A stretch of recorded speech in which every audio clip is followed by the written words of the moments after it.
नमस्कार दोस्तों। जैसा कि हम लोग 71वीं बीपीएससी के लिए 71 लेक्चर का सीरीज लाए हैं, आज छठा क्वेश्चन आपके सामने डिस्कस करेंगे हम। और छठा क्वेश्चन जो है वो एक ब्रॉडर टॉपिक है हमारा, क्रिमिनलाइजेशन ऑफ पॉलिटिक्स। उससे कनेक्ट करते हुए एक रीसेंट जो डेवलपमेंट हुआ है उसको हम लोग बात करेंगे, और वो है 130वां कॉन्स्टिट्यूशनल अमेंडमेंट बिल।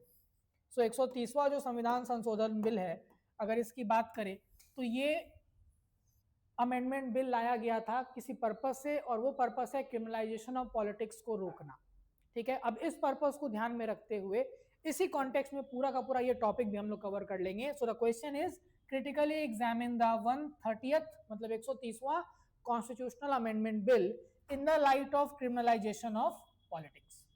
ठीक है, अब देखिए ध्यान से, यहां पर हम लोग डिस्कस करेंगे इस क्वेश्चन का स्ट्रक्चर क्या होगा। तो आपको उस दिन सिखाया था 20 सेकेंड में क्या करना है। 20 सेकेंड में हम लोगों को तुरंत कीवर्ड आइडेंटिफाई कर लेना है, मतलब क्या क्या हमारे हेडिंग्स होंगे इस क्वेश्चन के आंसर में। तो सबसे पहला अगर हम लोग बात करेंगे तो 130वां कॉन्स्टिट्यूशनल अमेंडमेंट बिल है, और इसका करना है क्रिटिकली एग्जामिनेशन।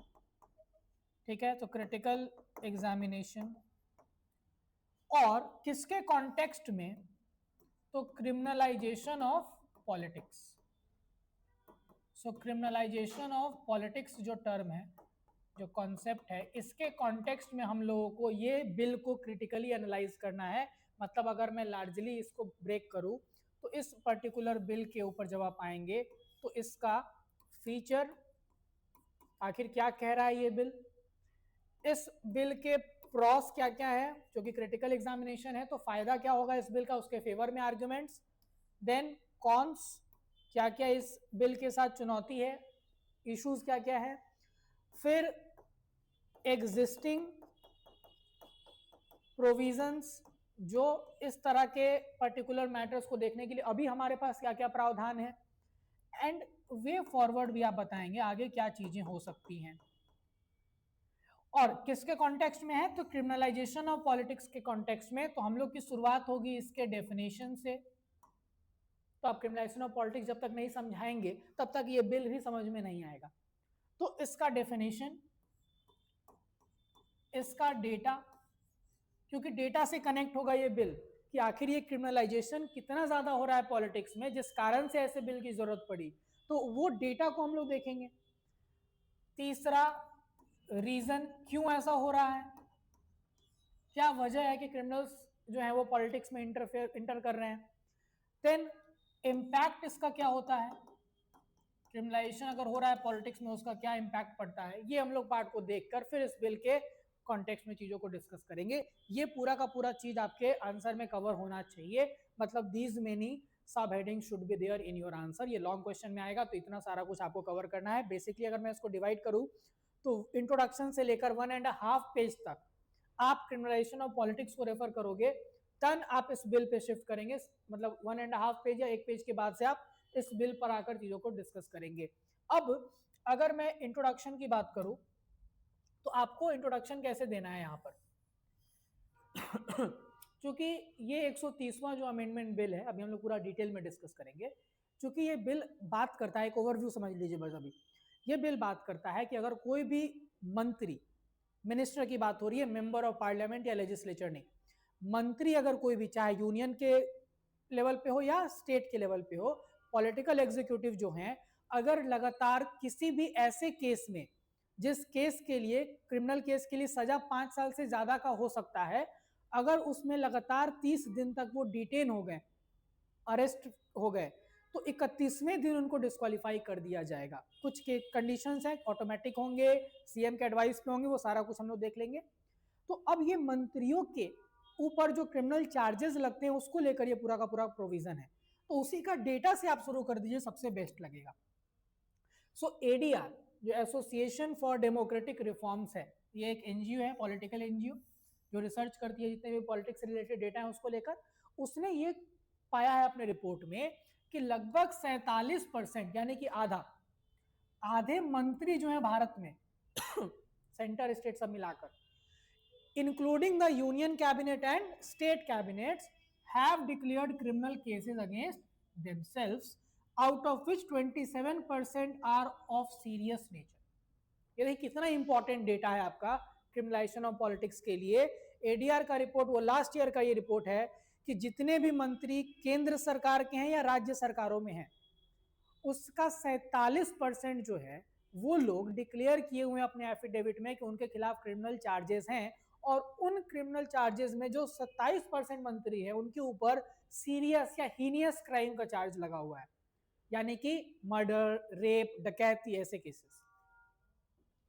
इसी के साथ आप शुरुआत कर सकते हैं और फिर आप क्रिमिनलाइजेशन ऑफ पॉलिटिक्स को एक लाइन में डिफाइन कर सकते हैं, that it refers to the entry and participation of person with criminal background in the political and electoral process. तो पॉलिटिकल और इलेक्टोरल प्रोसेस में वैसे लोगों का एंट्री और पार्टिसिपेशन जिनका क्रिमिनल बैकग्राउंड है या क्रिमिनल चार्जेस उनके ऊपर लगाए गए हैं। ये इंट्रोडक्शन का पार्ट आपका हो जाएगा। अब हम लोग आगे बढ़ते हैं और कुछ डेटा से समझते हैं कि क्रिमिनलाइजेशन ऑफ पॉलिटिक्स कितना पेनिट्रेट कर चुका है हमारे देश में। आपने मंत्रियों का परसेंटेज तो देख लिया, अलग से मैं आपको बिहार का एक डेटा बताता हूं। और ये डेटा क्यों इंपॉर्टेंट हो जाएगा? ये डेटा इसलिए इंपॉर्टेंट होगा क्योंकि आप बिहार स्पेसिफिक जब रेफरेंस देंगे अपने आंसर में तो वो ज्यादा नंबर आपको दिलाएगा। तो अगर मैं बात करूं तो अभी अगर आप देखेंगे जो इलेक्शन कंप्लीट हुआ उसमें जो क्रिमिनल चार्जेस का बैकग्राउंड रखते हुए जो कैंडिडेट जीते हैं वो टोटल 130 लोग जीते हैं आउट ऑफ 243, विच इज, अगर हम लोग यहाँ पे बात करेंगे तो आप देखेंगे तो 53% के आसपास ये आपको दिख रहा है टोटल आंकड़ा, 53%।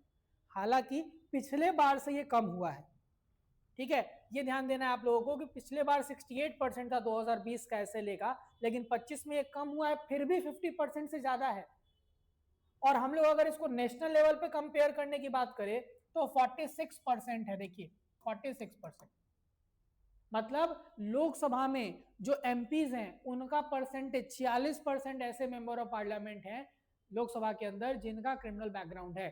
और आपको दिख रहा होगा ये ग्राफ इकलौता ऐसा ग्राफ है जो लगातार बढ़ ही रहा है। आप देख सकते हैं 2009, 14, 19, 24 ये ग्राफ लगातार बढ़ रहा है। इसके पहले अगर बात करें 43% था, 46% अभी हो गया टोटल। तो ये आप देख सकते हैं कि 200 टोटल 251 लोगों के ऊपर क्रिमिनल चार्जेस यहाँ पे लगाए हुए हैं, यूनियन लेवल की हम बात कर रहे हैं। और बिहार में अगर आप बात करें 130 और ये 53% है। ये पार्टी वाइज भी ब्रेकअप है जो आप देख सकते हैं किस पार्टी ने कितने टोटल विनर थे जिसमें क्रिमिनल केसेस चल रहे हैं। जैसे 89 अगर बीजेपी से लोग जीते हैं तो 54 उसमें क्रिमिनल केसेस वाले हैं, यानी कि 61% हो गया। ये डेटा भी आप अपने आंसर में यूज करेंगे, बहुत इफेक्टिव है। इस तरह का आप एक फ्लो चार्ट बनाकर दिखा सकते हैं कि क्रिमिनलाइजेशन किस तरह से पॉलिटिक्स में पेनिट्रेट हुआ है। अब जानते हैं क्या वजह है इसका, आखिर क्यों पॉलिटिक्स में क्रिमिनलाइजेशन हो रहा है। देखिए सबसे पहला पॉलिटिको क्रिमिनल नेक्सस, ये जो कनेक्शन है ना, नेक्सस जो है पॉलिटिशियंस का क्रिमिनल्स के बीच जो नेक्सस है, ये अल्टीमेटली क्या कर रहा है, एक साइकिल बना दे रहा है। जैसे अगर ऐसे समझिएगा, लॉ मेकर्स और लॉ ब्रेकर्स, ये एक साइकिल बन जा रहा है। Law breakers are becoming law makers, फिर ये लॉ मेकर्स भी लॉ ब्रेक कर रहे हैं। ये विशियस साइकिल, मतलब ये कनेक्शन इस्टेब्लिश हो जा रहा है, इस कारण से ये अलग नहीं हो पाता है। दूसरा एक बहुत इंपॉर्टेंट डायमेंशन है and that is winnability. ADR का ही एक डेटा है कि एक कैंडिडेट जिसका क्रिमिनल बैकग्राउंड है उसका जीतने का परसेंटेज 14.4% ज्यादा है किससे, जो भी एक नॉर्मल इंसान है जिसका क्रिमिनल केस नहीं है उससे। तो अगर एक नॉर्मल कैंडिडेट को देखे तो 4.54% अगर उसकी विनेबिलिटी है, उससे इतना परसेंट ज्यादा रहेगा किसका, जिसका क्रिमिनल बैकग्राउंड है। तो पार्टी किसको टिकट देगी, जिसका विनेबिलिटी ज्यादा हो, जीतने की संभावना ज्यादा हो। तो इस कारण से भी उनको टिकट मिल रहा है ज्यादा लोगों को, तो जीत भी वही लोग रहे हैं। फिर हम लोग को देखने को मिलेगा हाई कॉस्ट ऑफ इलेक्शन।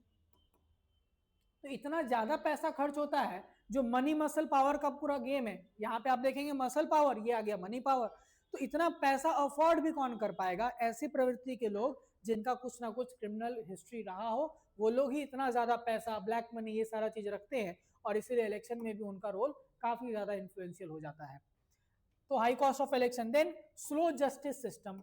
अब दिक्कत एक ये भी तो है कि आपके देश में 5 करोड़, राज्यसभा का रिपोर्ट है, 5 करोड़ केसेस पेंडिंग हो चुके हैं। और जो नॉर्मल चार्जेस होते हैं, मर्डर, ये सब वाले जो हमारे चार्जेस होते हैं, ये सारे लोअर कोर्ट्स में चलते हैं, ठीक है। और लोअर कोर्ट में जो पेंडेंसी है वो 4 करोड़ से ज्यादा है। 70 लाख के आसपास हाई कोर्ट में है, 85,000 सुप्रीम कोर्ट में है, 4 लाख से ज्यादा लोअर कोर्ट्स में है, और ये सारे मामले वहीं पर रहते हैं। तो इस कारण से मामला निपटारा नहीं हो पा रहा है। तो जो लोग के ऊपर जो चार्जेस है, फ्रिवलेस चार्जेस भी अगर है, बट वो अभी तक क्लीन चिट नहीं मिला है, क्योंकि ट्रायल कंप्लीट नहीं हुआ है, तो अब वैसे लोग दिखते ही है। आपको यहाँ पे देखिएगा कि एमपी का जो क्रिमिनल रिकॉर्ड है 2009 से, इसमें 55% वृद्धि हुई है। और उसका सबसे बड़ा एक वजह क्या है, ये नहीं है कि यहाँ सब के सब कन्विक्ट हुए, नहीं, हमारा जुडिशरी का जो ट्रायल है ये काफी डिलेड है, और इस कारण से लोगों के जो चार्जेस है वो उनके साथ ही चले आ रहे हैं पिछले 10-15 सालों से। तो ये भी एक समस्या देखने को मिलता है, ये एक कारण है क्या चीज बढ़ने का, क्रिमिनलाइजेशन ऑफ पॉलिटिक्स ज्यादा होने का। इससे इंपैक्ट क्या पड़ता है? सबसे पहला, लॉस ऑफ क्रेडिबिलिटी। डेमोक्रेसी के लिए कह सकते हैं आप थ्रेट है, लोगों का ट्रस्ट जो है वो कम हो जाएगा, तो क्रेडिबिलिटी खत्म होने का चांस है, ऐसे लोग अगर ज्यादा आने लगेंगे तो। लॉ ब्रेकर्स लॉ मेकर्स बन रहे हैं, ये तो आपको बताया ऑलरेडी। अनफेयर इलेक्टोरल प्रोसेस, चूंकि लेवल प्लेइंग फील्ड नहीं रह गया ना, बाहुबल है कोई, उसका रिसोर्स मशीनरी सब कुछ पे ज्यादा कंट्रोल है, इन्फ्लुएंस है, उसके सामने कोई एक नॉर्मल इंसान इलेक्शन लड़ेगा तो ये फेयर, फ्री और फेयर इलेक्शन भी नहीं हुआ, ये अनफेयर हुआ, लेवल प्लेइंग फील्ड नहीं मिला। और इंस्टीट्यूशनलाइज्ड करप्शन, अगर ये हो जाएगा तो करप्शन जैसी चीजें जो है वो क्या हो जाएंगी, इंस्टीट्यूशनलाइज हो जाएंगी, क्योंकि ये अब माना जाएगा ये एक पार्ट एंड प्रोसेस है इसका। तो ये इसका इंपैक्ट हुआ। अब इन्हीं सारी चीजों को ध्यान में रखते हुए गवर्नमेंट ने, और खासकर हमारे होम मिनिस्टर के द्वारा, ये बिल पेश किया गया 130वां संविधान संशोधन बिल, और ये कुछ आर्टिकल्स में चेंज करेगा। जैसे आर्टिकल्स में बात करूं, आर्टिकल 75, ठीक है, अगर मैं बात करूं इसमें, तो आर्टिकल 75 जहां मंत्री की बात की गई है with respect to union minister, then 164 जहां पर स्टेट मिनिस्टर्स का बात किया गया है, 239 ए जहां पे डबल ए जहां पे दिल्ली की बात की गई है। अलग से 2 और बिल लाए गए हैं जो कि जम्मू कश्मीर और पुडुचेरी में भी इन चीजों को इंप्लीमेंट कराने के लिए प्रेसिडेंट को पावर देते हैं। और यहां पर क्या कहा गया है, अगर कोई मंत्री लगातार 30 दिन तक कस्टडी में रह गए ऐसे क्राइम के लिए जिसमें सजा 5 साल से ज्यादा का है, तो वैसे केस में क्या होगा कि इवन पीएम और सीएम पे भी अप्लाई होगा, और वैसे केसेस में क्या होगा कि आपको 31वें दिन क्या कर दिया जाएगा, 31वें दिन आपको डिस्क्वालीफाई कर दिया जाएगा। अब यहाँ पे क्या समझना है, रिमूवल का प्रोसीजर क्या है? देखिए, रिमूवल का प्रोसीजर समझेंगे तो कुछ स्टेप्स है यहाँ पर। जैसे कि सिंपल सा चीज समझिएगा, अगर मिनिस्टर को हटाना है, चाहे यूनियन हो या स्टेट, तो उस केस में जो है पीएम यूनियन के केस में और सीएम स्टेट के केस में बोलेंगे और हटा दिया जाएगा, किसके द्वारा, प्रेसिडेंट और गवर्नर के द्वारा। जब बात पीएम और सीएम की खुद की होगी तो उस केस में गवर्नर और प्रेसिडेंट अपनी मर्जी से हटा देंगे, और अगर सीएम पीएम ने एडवाइस नहीं किया तो 31वें दिन अपनी मर्जी से गवर्नर और प्रेसिडेंट वो रिमूव कर देंगे। ये इस बिल का प्रावधान है। अब यहां पर इसके साथ प्रॉब्लम क्या आएगी और इसका फायदा क्या होगा? सबसे पहले इस बिल का फेवर में आर्गुमेंट देखते हैं हम लोग, जो हमारा अगला सब हेडिंग बनेगा। तो सबसे पहले कॉन्स्टिट्यूशनल मोरालिटी और एथिकल गवर्नेंस को हम लोग इंश्योर करेंगे। तो कॉन्स्टिट्यूशनल मोरालिटी इंश्योर होगी, that we will be abiding by the constitutional goals and principles strictly, and at the same time it will ultimately lead to ethical governance in the longer run। तो ये एक dimension बहुत important है। दूसरा, लोगों का trust जो खत्म हो रहा था सरकार से, वो ट्रस्ट क्या होगा, ट्रस्ट वापस से रीस्टोर कर दिया जाएगा। जो ट्रस्ट खत्म किया जा रहा है, अगर इन पर्टिकुलर जो हम लोग बात करें इरोजन हो रहा है जो अकाउंटेबिलिटी का, वो ठीक हो जाएगा। Good governance, again very important. Bridging the legal gap, तो जो डिले है ट्रायल के कारण, जिस कारण से आप देख रहे हैं कि जो जस्टिस है वो डिले हो रहा है, ये भी कहीं ना कहीं इस लीगल गैप को ठीक करने में मदद कर सकता है, कि ऐसे लोग जिनके ऊपर सच में ऐसे चार्जेस लगे हैं जो सीरियस हैं और उनको सजा हो सकती थी, उस कारण से डिले होने के कारण बस वो सत्ता में है, ये चीज को खत्म कर देगा वो। Plus fairness with other employees, जैसे बाकी जो गवर्नमेंट के एम्प्लॉय होते हैं ना, यानी कि परमानेंट एग्जीक्यूटिव की बात करें, उनके केस में क्या देखने को मिलता है, उनके केस में ये सस्पेंशन इमीडिएटली हो जाता है। वहां पर इंतजार नहीं होता है कि उनको, जैसे कि मान लीजिए किसी के ऊपर कोई करप्शन का चार्ज लगा, सरकारी कोई अफसर है, तो ये नहीं इंतजार होता है कि हाँ उसको जब तक सजा नहीं मिलेगी तब तक वो काम से सस्पेंड हो जाता है उसी समय। तो ये चीज बाकी इंप्लॉयज के साथ भी आपको ये क्या कर रहे हैं, आप एक तरह से आप कोशिश कर रहे हैं कि उनके साथ भी न्याय हो, बाकी लोगों के साथ भी फेयरनेस ट्रीटमेंट होगा। लेकिन कुछ चुनौती है इसके सामने। तो इस बिल के कुछ आर्ग्यूमेंट्स ऐसे हैं जो इसको कंट्रोवर्शियल बनाते हैं या फिर इसके ऊपर दोबारा सोचने के लिए मजबूर करते हैं। देखिए, सबसे पहला पॉलिटिकल वेपनाइजेशन, और ये बहुत इंपॉर्टेंट है। It will also be a threat to federalism. कैसे समझिएगा, ये नहीं समझना है आपको कि ये एक पर्टिकुलर एक एजेंसी के द्वारा इसका मिसयूज किया जाएगा। It could be a two way process. How? देखिए, यहां पर हम बात करते हैं यूनियन गवर्नमेंट की, ठीक है। तो यूनियन गवर्नमेंट अगर चाहे तो इसका इस्तेमाल, गलत इस्तेमाल बेसिकली कर सकता है स्टेट में मिनिस्टर्स और सीएम को हटाने के लिए। हमारे पास ऑलरेडी आप देख रहे हैं एग्जांपल्स दिखते हैं हमारे, जहां पे ये हुआ है स्टेट के मंत्रियों को कहीं ना कहीं सेंट्रल एजेंसीज के द्वारा। जैसे आप देखेंगे तो झारखंड के चीफ मिनिस्टर की बात करें, हेमंत सोरेन की, अरविंद केजरीवाल, तो ये सारे जगह पे ऑलरेडी ये सब चीजें हो रही हैं। बट इसको इंस्टीट्यूशनलाइज कर दिया जाएगा इस तरह से, तो पावर का मिसयूज कर सकते हो, और ये वाइस वर्सा भी हो सकता है। फॉर सिंपल एग्जाम्पल, मान लीजिए प्राइम मिनिस्टर की बात करते हैं। क्या स्टेट लेवल पुलिस और स्टेट लेवल में जो एफआईआर होंगे, क्या उस केस में पीएम को नहीं ट्राई कर सकते? बिल्कुल कर सकते हैं। तो स्टेट की पुलिस, स्टेट गवर्नमेंट अगर अलग एंटी है तो वो पीएम या यूनियन मिनिस्टर को परेशान कर सकते हैं। तो एक तरह से फेडरल इम्बैलेंस क्रिएट होगा। और दूसरा जो मेजर हम लोग बोल रहे हैं ना, वो है पॉलिटिकल वेपन की तरह इसका इस्तेमाल करना अपने काउंटर पार्टीज के मंत्रियों को क्या करने के लिए? हटाने के लिए। दूसरा, presumption of innocent at stake. अब पूरा का पूरा जुडिशियरी सिस्टम जो हमारा जिस चीज पे डिपेंडेंट है, आप उसको ही बदलने की बात कर रहे हो। जुडिशियरी क्या कहता है? Every person is innocent until proven guilty. आप इस पूरे कॉन्टेक्स्ट को चेंज कर रहे हो। मात्र 30 दिन तक कोई ट्रायल में रह गया, इसका मतलब ये थोड़ी मान लेंगे कि वो गिल्टी ही है। तो ये चीज पूरा का पूरा प्रिजम्पशन को आप चेंज कर रहे हैं। उसके बाद inconsistency in treatment of MPs and minister. अभी मेंबर ऑफ पार्लियामेंट के लिए अलग प्रावधान है। जब तक उनका सजा नहीं तय कर दिया जाएगा वो डिस्क्वालीफाई नहीं होते हैं। और आप मंत्री को कह रहे हो कि 30 दिन बस जेल में रहने पे कर दिया जाए, तो इनकंसिस्टेंट हो गया ना। Then reappointment and instability. तो रिवॉल्विंग डोर, जैसे कि मान लीजिए कोई हट गया, लेकिन इसमें प्रोविजन कहता है इस बिल में कि अगर उसके चार्जेस नहीं साबित हुए तो दोबारा अपॉइंट हो सकता है। बट उस समय तक ऑलरेडी कोई आदमी ना मंत्री तो बनेगा उस जगह पे, तो ये पूरा का पूरा क्या हो जाएगा? इंस्टेबिलिटी क्रिएट करेगा गवर्नमेंट के अंदर। रिवॉल्विंग डोर की तरह एक काम हो जाएगा पूरा का पूरा। और लैक ऑफ सेफगार्ड, जो मैंने कहा भी कि इसका जो पॉलिटिकल वेपनाइजेशन होगा तो उससे बचने के लिए इसमें सेफगार्ड इस बिल में नहीं दिए हुए हैं। तो ये सारी समस्या अभी इस बिल के साथ जुड़ी हुई है। और आपको बता दें, आप ये मेंशन भी करेंगे अपने आंसर में कि ये जो बिल है, ये बिल कमिटीज को भेजी गई है। यूटी वाला बिल भी और ये बिल भी, दोनों ज्वाइंट कमेटी को भेजा गया है। अब देखते हैं कि अभी हमारे पास क्या क्या एग्जिस्टिंग ऐसे प्रोविजंस हैं और सुप्रीम कोर्ट का क्या ओपिनियन है ऐसे पर्टिकुलर केसेस को लेकर। पहले आते हैं जुडिशियरी के बारे में बात करें। सो पीआईएल फाउंडेशन, तो पब्लिक इंटरेस्ट फाउंडेशन जो फाइल हुआ था, इसमें सुप्रीम कोर्ट ने कहा था कि हम कुछ भी नया कोई डिस्क्वालिफिकेशन का ग्राउंड नहीं ऐड कर सकते। वी कैन नॉट लेजिस्लेट और add a new ground for disqualification, ये पार्लियामेंट का पावर रहेगा। मनोज नरूला के 2014 सुप्रीम कोर्ट ने कहा था कि कोई लीगल बार नहीं है मंत्री को अपॉइंट करने से जस्ट बिकॉज उनके पास क्रिमिनल बैकग्राउंड है। क्योंकि जब वो इलेक्शन लड़ सकते हैं तो why can't they be appointed as minister. लेकिन उन्होंने जरूर प्राइम मिनिस्टर को कहा था कि आप ध्यान रखिए ऐसे लोगों को मंत्री बनाने से पहले, ठीक है।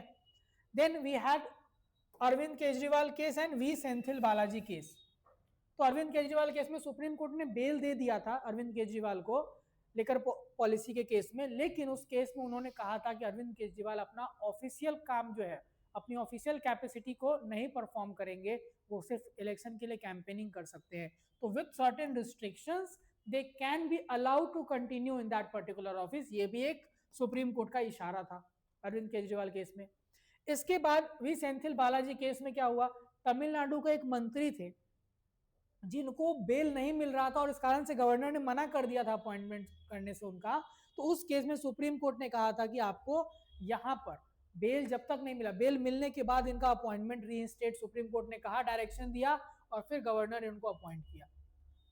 और कुछ सुप्रीम कोर्ट के केसेस देखते हैं तो union of India versus association for democratic reforms, ये जो कि ऑलरेडी इस केस में क्या हुआ है, क्रिमिनल इंटीसीडेंट, कोई भी इलेक्शन लड़ेगा तो उसको अपना एफिडेविट में पूरा का पूरा डिटेल डिस्क्लोजर देना है कि आपके ऊपर क्या क्या केसेस हैं, आप बताइए इसको। साथ ही साथ पार्टीज के ऊपर रिस्पॉन्सिबिलिटी है कि आप इसको पब्लिश भी करेंगे एटलीस्ट 3 बार, पेपर में, न्यूज चैनल्स पे, वेबसाइट पे, सोशल मीडिया पे, अबाउट दीज पर्टिकुलर कैंडिडेट्स जिनके ऊपर क्रिमिनल बैकग्राउंड है।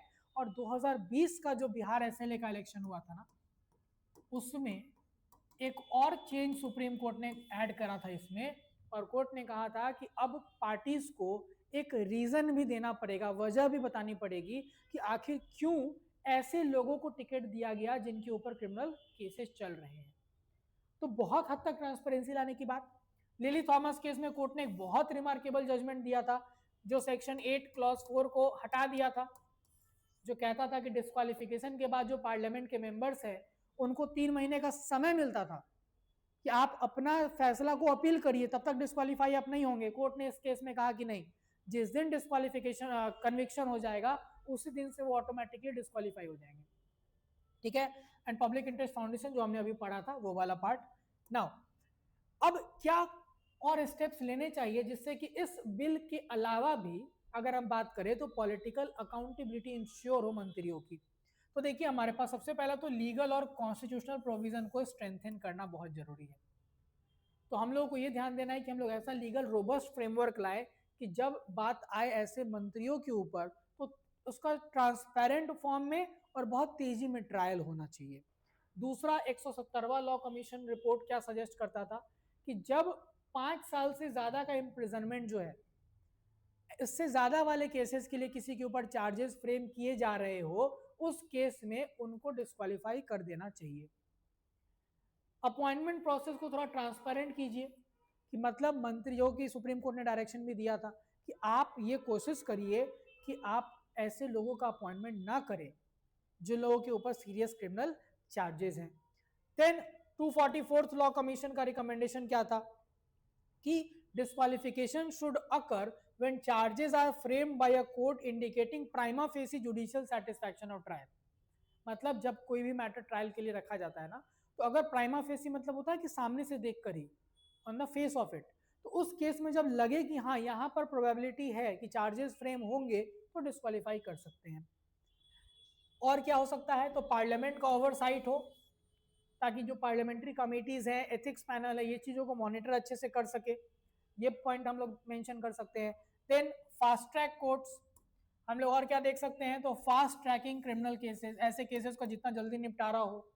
बेल को एक रूल बना दिया जाए, क्योंकि बेल को आप रूल बना दोगे ना तो इस केस में क्या होगा, आप लगातार डिटेंशन में नहीं रहेंगे तो वो पॉलिटिकल वेपनाइजेशन खत्म हो जाएगा। अगर कोर्ट देखेगा कि इस केस में मेरिट था कि बेल मिल सकता है और बेल मिला, तो फिर वो 30 दिन वाला का मिसयूज नहीं कर पाएंगे। इंटरिम सस्पेंशन जो केजरीवाल के केस में देखने को मिला, आप मंत्री रहोगे बट आप उस पर्टिकुलर कैपेसिटी में ऑफिशियल काम नहीं कर सकते। पॉलिटिकल पार्टीज के रोल को और स्ट्रेंथन किया जाए, लॉ कमीशन का जो हमने रिकमेंडेशन पढ़ा उसको लागू करना, ये सारा का सारा वे फॉरवर्ड आप सजेस्ट करेंगे, जो कि जरूरी है कि ऐसे बिल के साथ जब हम ये इस तरह का इतना लार्ज स्केल पे रिफॉर्म ला रहे हैं इस बिल के अंदर, तो हम लोग इसके साथ कुछ सीरियस प्रिकॉशनरी मेजर्स को भी अपने पास रखें, ये बहुत जरूरी होगा। तो ये सारा वे फॉरवर्ड आप मेंशन करेंगे। आपने देखा हम लोग इस पर्टिकुलर टॉपिक में हम लोग क्रिमिनलाइजेशन ऑफ पॉलिटिक्स को जाने, हम लोग उस पर्टिकुलर डेटा को समझे कि क्यों ऐसा बिल नेसेसिटेट हुआ, क्रिमिनलाइजेशन ऑफ पॉलिटिक्स क्यों हो रहा है, इसका इम्पैक्ट क्या है, इस बिल के बारे में जाने, बिल के आर्ग्यूमेंट जो फेवर में है, बिल का आर्ग्यूमेंट जो अगेंस्ट में है, क्या अभी के समय में करंट हमारा लीगल सिनेरियो है, सुप्रीम कोर्ट के जजमेंट और एग्जिस्टिंग लीगल प्रोविजन, प्लस आगे क्या होना चाहिए, हमने सब डिस्कस किया। लास्टली वी विल कंक्लूड, और कंक्लूजन हम लोग क्या यहाँ पे मेंशन कर सकते हैं कि 130वां कॉन्स्टिट्यूशनल अमेंडमेंट बिल जो है वो चाह रहा है कि मंत्रियों की अकाउंटेबिलिटी जो है वो और स्ट्रेंथन हो, क्या रोक कर, गवर्नेंस को कस्टडी से रोकते हुए और क्रिमिनलाइजेशन ऑफ पॉलिटिक्स को एड्रेस करते हुए। लेकिन इसका सक्सेस डिपेंड करेगा क्या चीज पे, balancing constitutional morality with federalism and natural justice, मतलब कि इसका इस्तेमाल बेसिकली गलत इस्तेमाल ना हो, ये ध्यान में रखना बहुत इंपॉर्टेंट है इसके बैलेंस को बनाने के लिए। So safeguarding judicial scrutiny and institutional reforms are essential to prevent misuse while ensuring ethical governance. तो ये पूरा का पूरा डायमेंशन होगा आपके इस क्वेश्चन के आंसर का। हमने सारा कुछ होलिस्टिकली कवर किया। क्रिमिनलाइजेशन ऑफ पॉलिटिक्स की बात करें, और हमने बिहार का भी डेटा लिखा है, आप भी बिहार का डेटा यूज करेंगे। सुप्रीम कोर्ट के जजमेंट्स भी हैं, वो भी आप यूज करेंगे, और इसका होलिस्टिक एक आंसर तैयार करेंगे। आपको बता दें, जो लोग भी इस तरह के क्वेश्चंस को फॉलो कर रहे हैं रेगुलरली और आप आंसर लिख रहे हैं, आपके लिए बता दें, आप इस पर्टिकुलर क्वेश्चन का या जो भी क्वेश्चंस अभी तक डिस्कस हुए हैं 350 से 400 वर्ड में आप आंसर लिखिए, ठीक है। और आप अपने आंसर्स को टेलीग्राम पे या व्हाट्सएप पे, टेलीग्राम पे निहित 1508 पर भेजना है, या व्हाट्सएप पे आप जो ये नंबर दिया हुआ है यहाँ पर, इस पे भेज सकते हैं, ठीक है। आप व्हाट्सएप पे भेज सकते हैं, कॉपी भी आपको इवेलुएट होकर आपको मिल जाएगा, प्रोवाइडेड आप इस टेलीग्राम चैनल को बिल्कुल सब्सक्राइब कर लीजिए। वहां पर आपको बहुत सारे इन्फॉर्मेशन मिलेंगे इस पर्टिकुलर सीरीज से रिलेटेड। आगे हम लोग इसी तरह से हर दिन एक नए लेक्चर के साथ जुड़ेंगे। धन्यवाद।